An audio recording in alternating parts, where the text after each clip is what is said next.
Welcome to Sunita's world. അപ്പോൾ എല്ലാവരും എന്താ പറയുന്നത്, സുഖമായിട്ടിരിക്കുന്നു എന്ന് വിശ്വസിക്കുന്നു. ഞങ്ങളിവിടെ സുഖമായിട്ടിരിക്കുന്നു. അപ്പോൾ ഇന്നത്തെ നമ്മുടെ റെസിപ്പി ഒരു ഓട്സ് പായസമാണ്. അപ്പോൾ ഓട്സ് വീട്ടിലുണ്ടെങ്കിൽ ഉടനെ തന്നെ റെഡിയാക്കിക്കോളൂ. നമുക്കതിന് വേണ്ടി ആദ്യം തന്നെ ഇവിടെ ഒരു പാൻ വെച്ചിട്ടുണ്ട്. അതിലേക്ക് ഒരു 2 ടേബിൾ സ്പൂണ് നെയ്യ് ഞാൻ ഒഴിച്ചു കൊടുത്തിട്ടുണ്ട്. എന്നിട്ട് 1 കപ്പ് ഓട്സ് എടുത്തിട്ടുണ്ട്. 1 കപ്പ് ഓട്സ് നമുക്ക് ഈ നെയ്യിലിട്ട് നന്നായിട്ടൊന്ന്, അപ്പോൾ നമുക്കിതൊന്ന് ഇളക്കി കൊടുത്തുകൊണ്ടിരിക്കാം.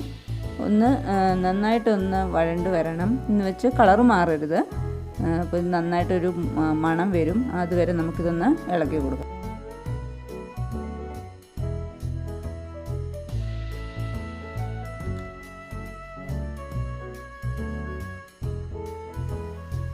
അപ്പോൾ നമ്മുടെ ഓട്സ് ഇവിടെ ആയി വന്നിട്ടുണ്ട്. നമുക്കിനി ഇത് 1 കപ്പ് ശർക്കര ഞാൻ പാനിയാക്കി എടുത്തതാണ്. അതിലേക്ക് നമുക്ക് ഈ ഓട്സ് ഇട്ട് കൊടുക്കാം.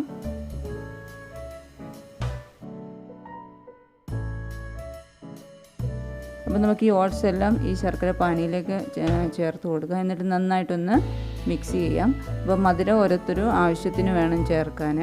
കൂടുതൽ വേണ്ടുള്ളവർ കൂടുതൽ ചേർക്കുക. അതുപോലെ കുറച്ച് മധുരം വേണമെന്നുള്ളവർ ഈ 1 കപ്പ് ശർക്കര എന്നുള്ളത് കുറച്ച് കുറയ്ക്കുക.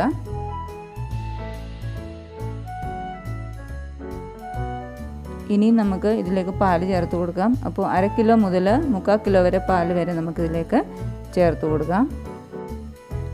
തണുത്ത പാൽ ഒരിക്കലും ഒഴിച്ചു കൊടുക്കരുത്. തണുത്ത പാൽ ഒഴിച്ചു കൊടുത്താൽ പെട്ടെന്ന് തന്നെ പിരിഞ്ഞു പോകും. നന്നായിട്ട് തിളച്ച പാൽ ഒഴിച്ചു കൊടുത്തിട്ട് നമുക്ക് നന്നായിട്ടൊന്ന് മിക്സ് ചെയ്തെടുക്കാം.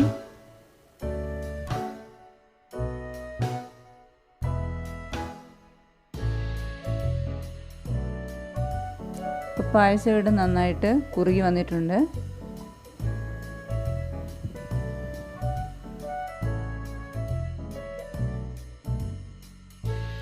ഒരു കപ്പ് പാലും കൂടെ ഞാനിവിടെ ചേർത്ത് കൊടുക്കുന്നുണ്ട്. എന്നിട്ട് നന്നായിട്ട് വീണ്ടും ഒന്ന് മിക്സ് ചെയ്യാം.